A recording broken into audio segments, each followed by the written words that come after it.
CEPEC Internacional presenta Visión 2020, un programa para profesionales y empresarios con temas y entrevistas del mundo actual basados en el libro de mayor venta, la Biblia. Esto es Visión 2020. Iniciamos.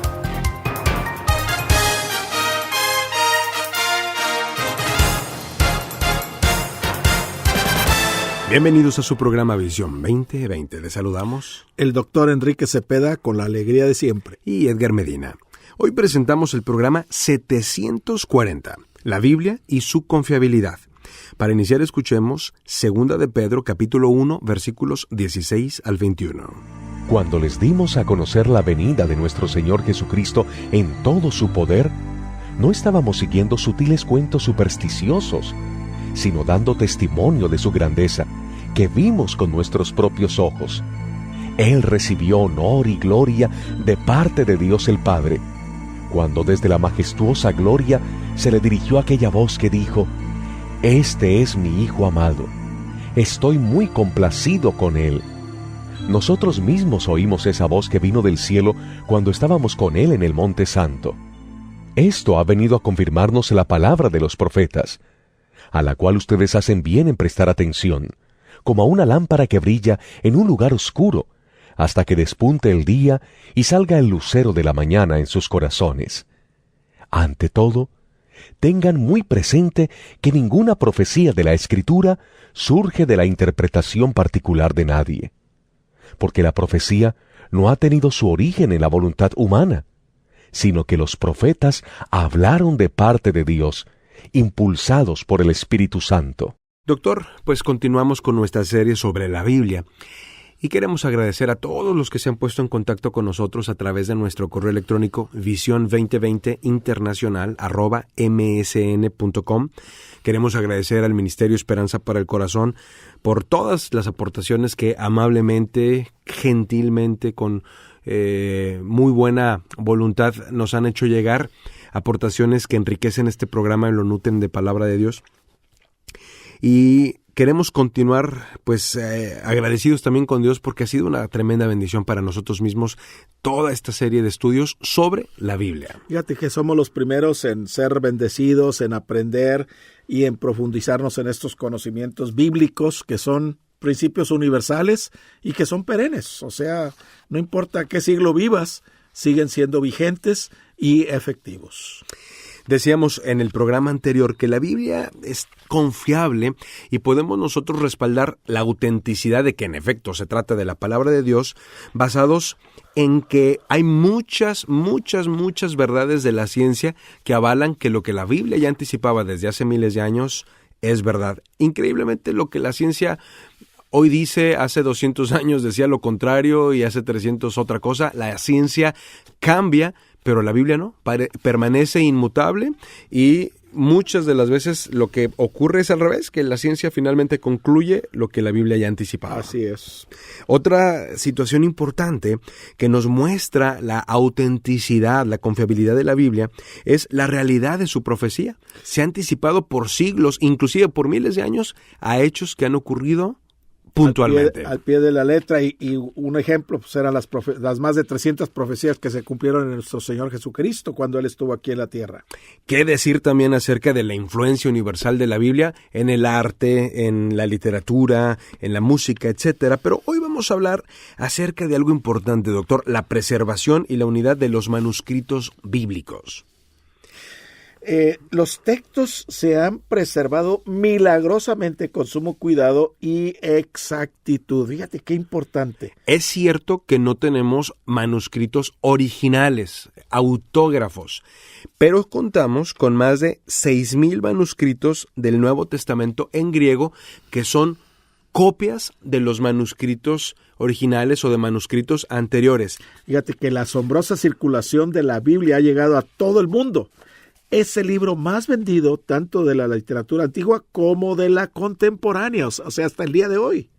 Bueno, la indestructibilidad sobrenatural de la Biblia se ha dado a pesar de la persecución política, Sí. Por ejemplo, simplemente los propios emperadores romanos en el tiempo en el que se estaba escribiendo el Nuevo Testamento intempestivamente y de una manera desencarnizada atentaron contra la iglesia y en ese sentido contra la Biblia misma, pero también ha habido a través de la historia persecución filosófica.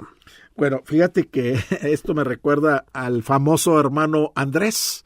Sí. Él era un holandés que se llevaba su bochito, su vehículo BW, y lo llenaba de Biblias.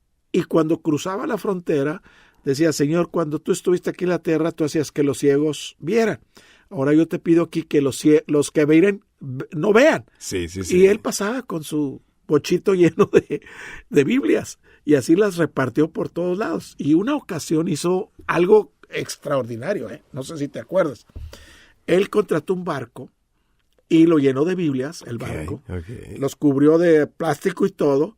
Y ya se había puesto, esto pasó en China, cuando en China no podías meter una Biblia, y en los bares de la China, y él arregló y las Biblias flotaron y llegaron a la playa, y ahí estaban ya los pastores para recoger los paquetes. Algo increíble, Sí. O sea, sí había persecución y prohibición de que se leyera la palabra, de que se aplicara la palabra. Y en algunos lugares todavía podemos ver eso. Es increíble que hoy podamos ir a una librería, por ejemplo, una librería bíblica o inclusive cualquier librería y podamos comprar un ejemplar de la Biblia como cualquier otra cosa cuando ha habido miles y miles, si no es que millones de vidas humanas que se han sacrificado para que nosotros podamos tener acceso a la Biblia. Así es. Gente que le ha dedicado toda su vida a traducirla, a ponerla en nuestro idioma. Originalmente la Biblia se escribe evidentemente en el hebreo, algunas porciones en arameo, el Nuevo Testamento fundamentalmente está escrito en griego. Correcto. Y para que nosotros la tengamos en español, pues hubo gente que invirtió su vida y muchos llegaron inclusive a hacer la traducción bajo persecución. Tal vez es el caso de Casiodoro de Reina y Cipriano de Valera, que en Europa, por ahí de los años 1500 y algo, pues hacían este trabajo, les tomó muchos años terminarla y en el año de 1569 sale a impresión, sale de impresión la Biblia que conocemos hoy como la Biblia del oso. Y acuérdate de la Biblia alemana, que Martín Lutero lo puso en la idioma del pueblo, porque estaba en latín, nadie la podía leer más que en latín. Pero es importante ver cómo, a pesar de los tiempos, la Biblia ha continuado y se sigue preservando hasta el día de hoy. Estamos escuchando La Biblia y su confiabilidad. Búscanos en Facebook y síguenos como Programa Visión 2020. Regresamos. En Visión 2020 nos interesa conocerle.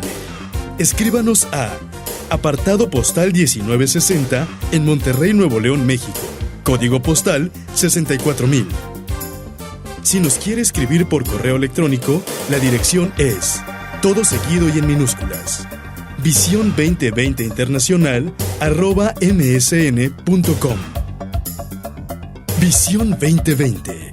Uno se convertirá en 1000.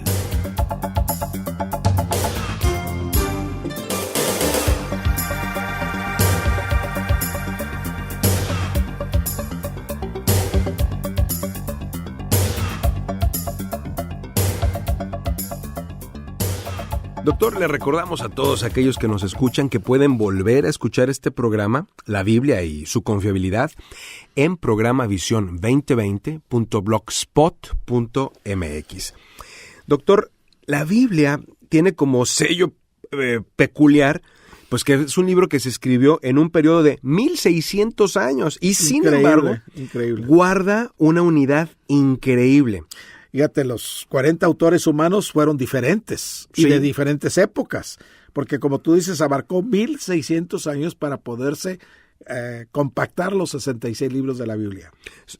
40 autores diferentes, de diferentes nacionalidades, de diferentes trasfondos inclusive. Correcto.